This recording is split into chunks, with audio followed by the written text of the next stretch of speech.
Bismillahirrahmanirrahim. Assalamualaikum warahmatullahi wabarakatuh.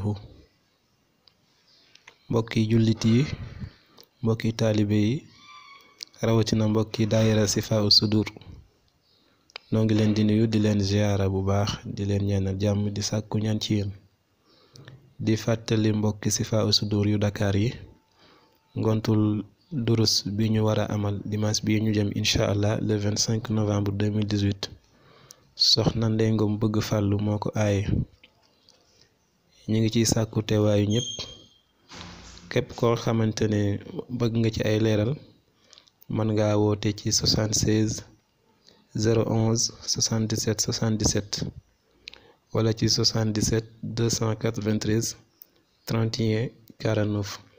naka noonu képp ku bëgg a bokk ci kuréelu Sifaa Sudur mën ngaa woote ci numéro yooyu incha allah. ñu ciy sàkku teewaayu mboolem membre yi nekk ci diwaanu Dakar ñëpp jërë ngeen jëf.